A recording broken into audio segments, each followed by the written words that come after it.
Good evening and welcome to the Soft Tip Central Network. Tonight we are joined by the reigning walk-on world champion, the man himself, Hawaii 501 Wayne Mardle. How are you, buddy? You okay? I'm right, Daniel. Thanks for inviting me on to your Soft Tip Central UK show. Thank you.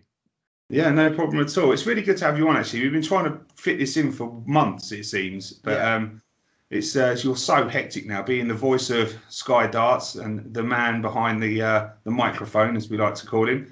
And how 2020, and 2020. So it's like conspired against us, but here we are. So how are you finding that? How are you enjoying the commentating? Because it seems like a duck to water. Thank you. Look, I got asked back when I was a player, and I said, look, I want to stop playing first. And about a week later, I stopped playing.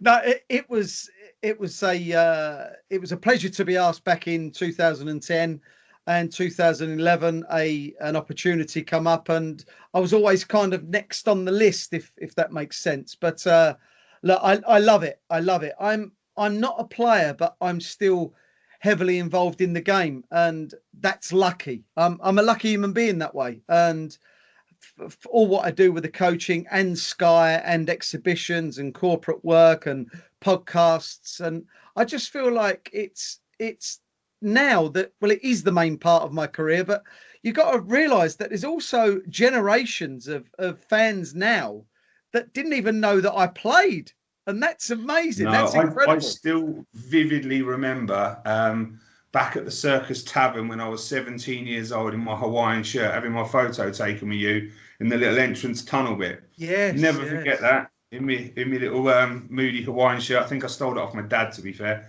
But yeah, it was just one of those moments you think to yourself, this guy's awesome. He loves the game. He loves the passion that is with the game. He loves the fans. He loves the whole atmosphere. And from then on, I've always been a huge fan of you and what you've done. And obviously hearing you on the comms, sometimes it just makes me die. It's so funny. And just the little anecdotes and little one-liners are just brilliant. But no, thank you for carrying on after, because a lot of people, when they finish the game, you'll see them, when they stop playing, you'll see them on an exhibition or two, or they'll turn up, or they'll do a special appearance on a charity event or something. But to see you as the face now and the voice of darts, it's awesome to see. And congratulations on that step as well. No, thank you. And like I said, and you kind of encapsulated that really well, the playing, the audience, the atmosphere. And I think that's why a lot of people, forget dart players, but people at home and players and the audience, just anyone connected with a game, the atmosphere draws you in. And unfortunately, this year is kind of it's putting that to the test. So it's just darts for now, but hopefully come 2021, the audience are allowed back in, and things are back to normal. Yeah, fingers crossed for that. Now, obviously, we brought you on to have a chat, and now announced sort of last week you are the Darts Corner ambassador, which is an awesome thing to be a part of, no doubt. So how did that all come about? Have you known the guys for long? Yeah, it's more or less the Mission Darts, but they are part of Darts Corner. You're right.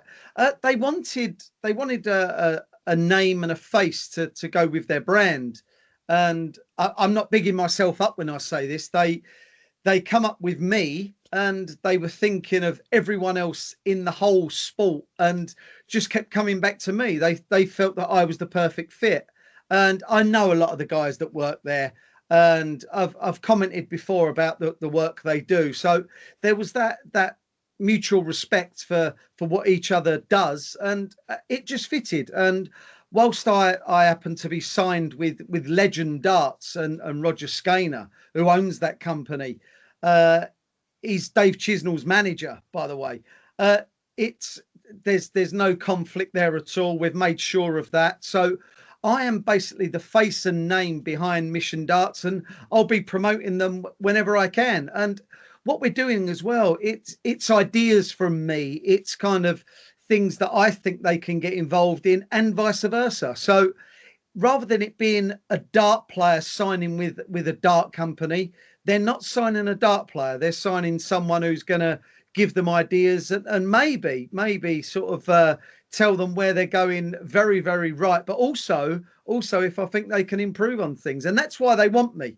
That's why they want me. They know that everyone can learn something. And look, I said from the very, very get-go, I want the people that buy the products to contact us, whether that be Mission Darts, Darts Corner, or me personally. Contact us. Let us know how we can improve. And when I say we, I mean Mission Darts, because it's all right putting out these manufactured kind of items, but the people, the ones that are buying them, they're the ones that need to give the feedback. And sometimes I don't think they have enough say so. So Mission, again, give them the chance to do just that. Yeah, and I think that's very, very important, because I've seen a lot of darts that are brought out, different shapes, different grips. I review darts, is what I do on the channel. I do it for soft tip darts, and I enjoy it. And I see all of these weird and wonderful, wacky designs, but then I speak to people and they're like, what's the point? It's just too grippy, or I don't get any release off the dart. And sometimes whistles and bangs are fantastic, but I've had a look at your barrels as well, and sometimes plain and simple does the job just as well. So feedback is extremely important, and I get a lot of that from my channel.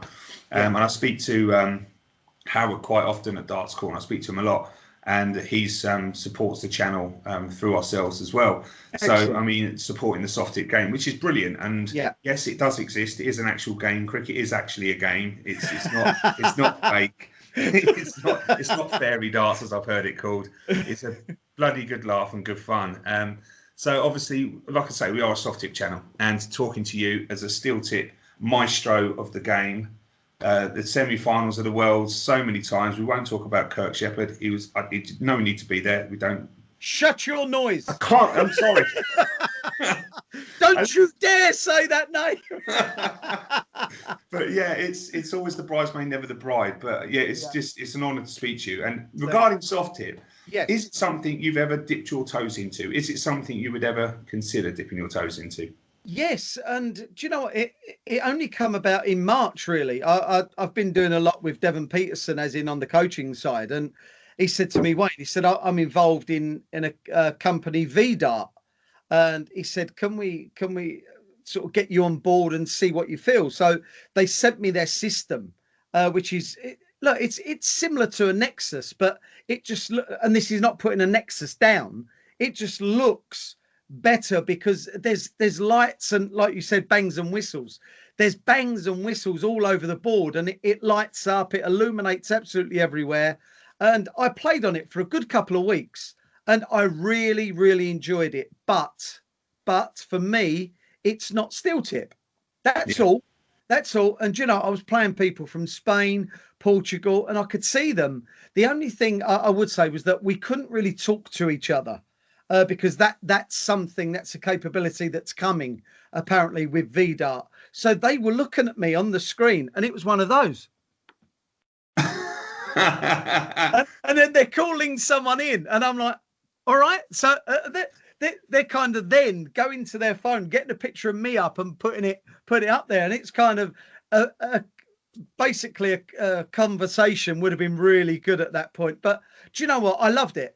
And I actually played quite a bit of cricket, because I used to play that back in the day when we used to go to America all the time, and I haven't played it for years.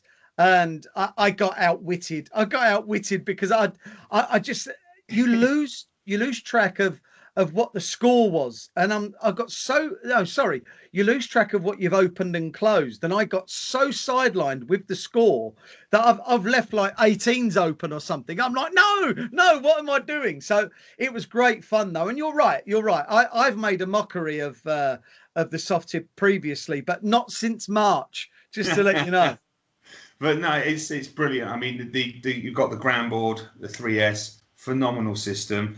The Nexus is but a baby in comparison to these other systems that are floating about, like Darts Live, Arachnid, Radical. And obviously on the Nexus board, you get a lot of the Target Pros were on there at the start. I've played Duzzer, I've played Barney. You must have beat Duzzer, surely. Everyone all over the place. He couldn't hit a cow's ass with a shovel. No, he gave me a whipping, but it was just really good, and I think that it's a key now for for players to interact with their fans without having to get mobbed and spend half their life with a Sharpie in their hand signing stuff all the time. It's just a way for them to play darts and embrace the soft tip game and embrace their fans and just get out there and have some fun with people. And I think it's an awesome concept, and the lockdowns obviously propelled it massively. I mean, the sales of Nexus boards have gone through the roof. I'm one of 3 leagues now. I play leagues on the ground board, and the soft tip side of things growing in the UK. I don't think it will ever be as big as steel tip. Not in a million years, because people cannot switch their mentality to realise that it's a completely different game. They are never and will never be the same. Do you know what? You're right, and I'll tell you why you're right. I'm quite open to anything darts, and I am one of those. I played it, and do you know what? I really enjoyed it.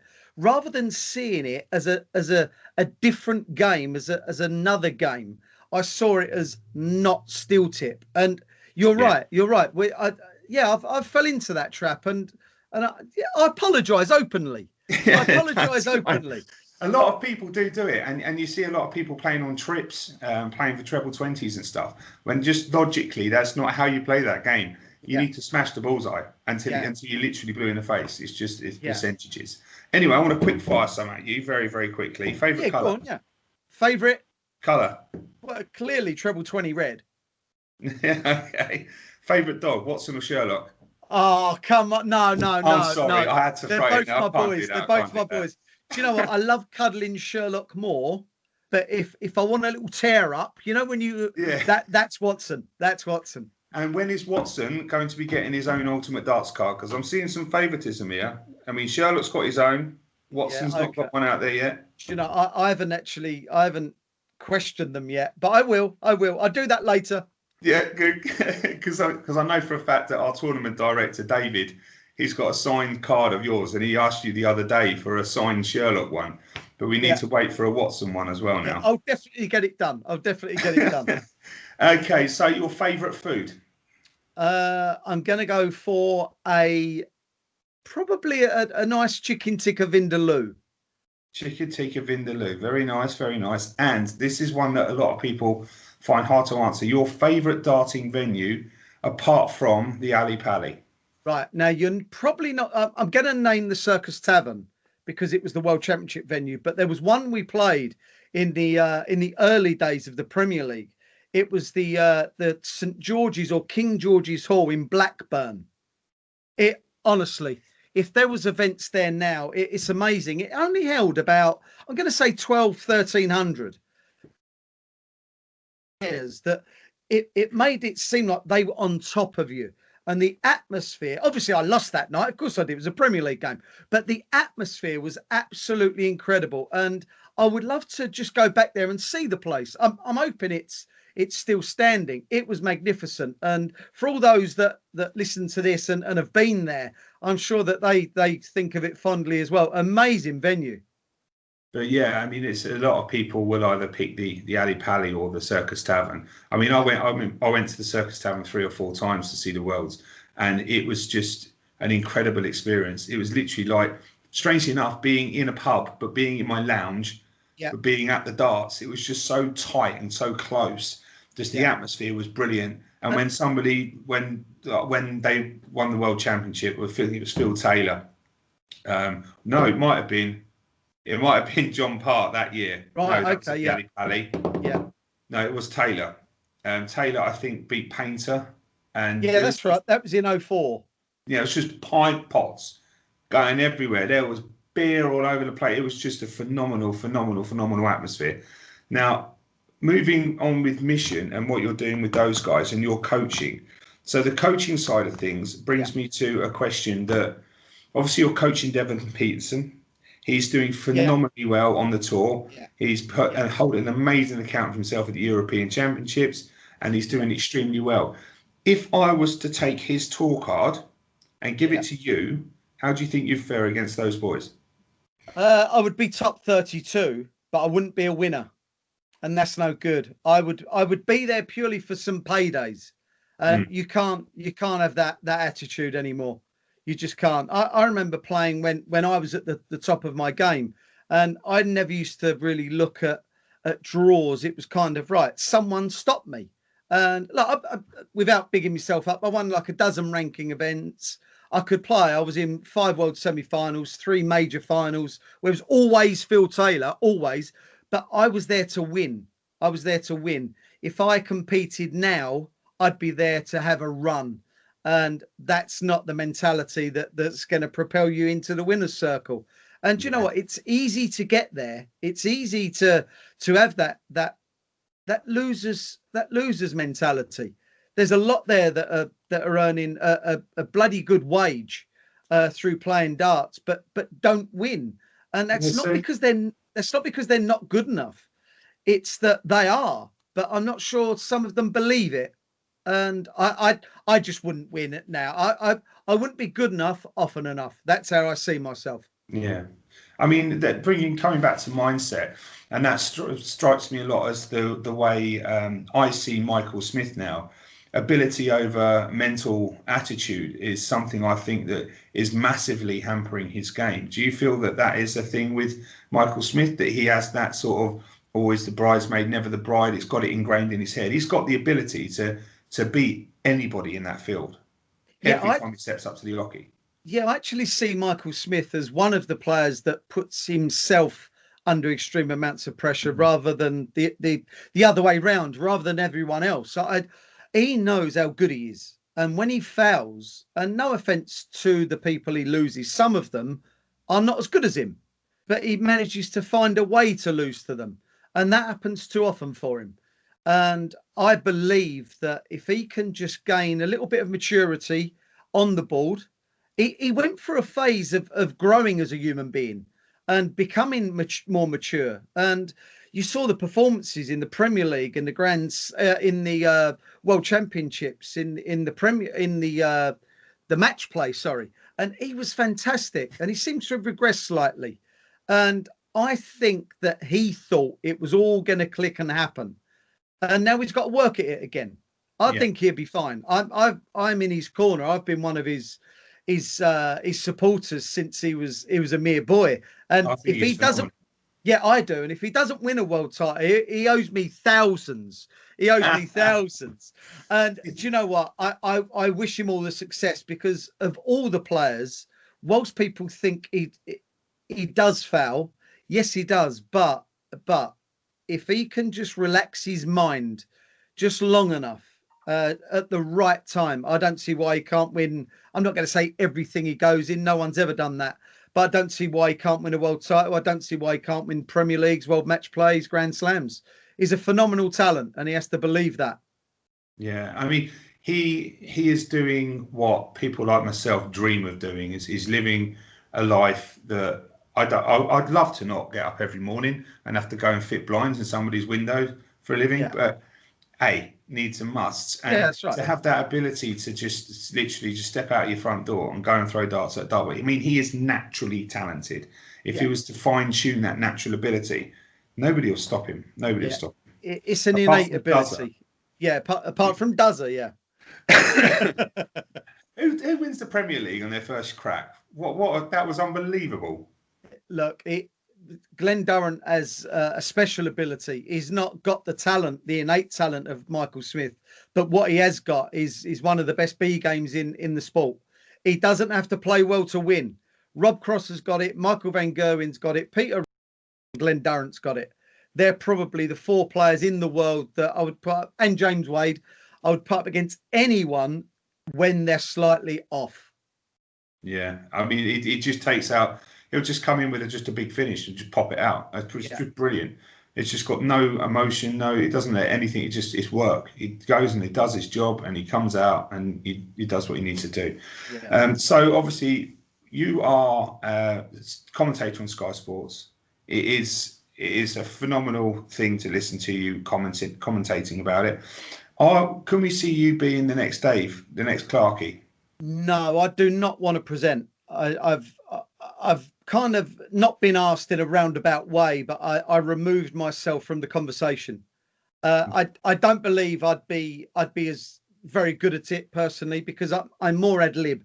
I like to kind of, when I say wing it, I have a plan about what I'm going to say about if it was the World Cup, about every country. I have a plan what I'm going to say about players. I do my prep for the events, and I wouldn't be structured enough to present the way Clarkey made it look, the way Emma Payton is doing it now, the way Nigel Pearson did it when he stepped in, Rod Studd when he steps in, the way they do it. No, I can't lace their boots, unfortunately. But I like to think that when I commentate and do punditry, it's informative and fun. Yeah. I give stats and statistics. I tell people what the players are doing right and wrong. Even though the players don't like it, which I couldn't care less. I'm not there to make friends. That's what I'm good at. That's what I'm good at. And I don't think Sky want to lose an analyst, a pundit, and a commentator for filling one position, which would be just a presenter. And when I say just, I think it's right to mix the presenter and the commentary and the punditry, because it's a really tough job presenting. It's really hard. Yeah, it's a completely different kettle of fish. I mean, you've got to be up to date with everything. You got to know all the info. Whereas if you're commentating on one match, you can focus on two players. If you're presenting, you've got to learn how to interview it's the people. Structure. It's just the structure of it all. There's so much that needs to be done by the second when you're presenting. And no, that'd be no good for me. You can't say to me, Wayne, stop talking now. I'm just going to carry on. And you can't do that. At least you know it's live this time. That's the main thing. Yeah, I get told. That's a bonus. That should happen more often. Yeah. Can you imagine? Eh? But no, it's been an absolute pleasure to talk to you. Obviously, the whole Darts Corner thing and Mission thing is phenomenal. I'm so glad you're on board. I love Mission as a brand. I think they're fantastic, and I think they're going to do some fantastic things. There's two things that you need to do for me when you finish here. Okay. It's buy a grand board or a Nexus. Okay. Right. And meet me in the lobby, and we're going to play some cricket. Right. All right. Okay. And another thing you need to do is have a bloody good Christmas and a fantastic New Year as well.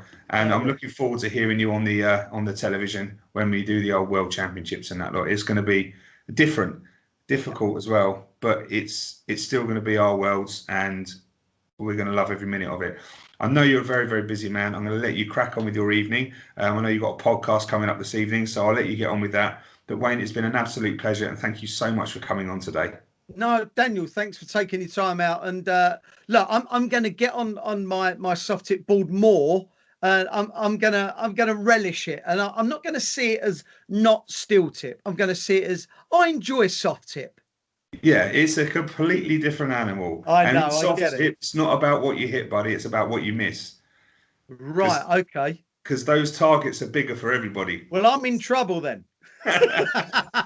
Daniel, thanks very much, buddy. Mate. No worries. Take care. Thank you. Thanks, mate.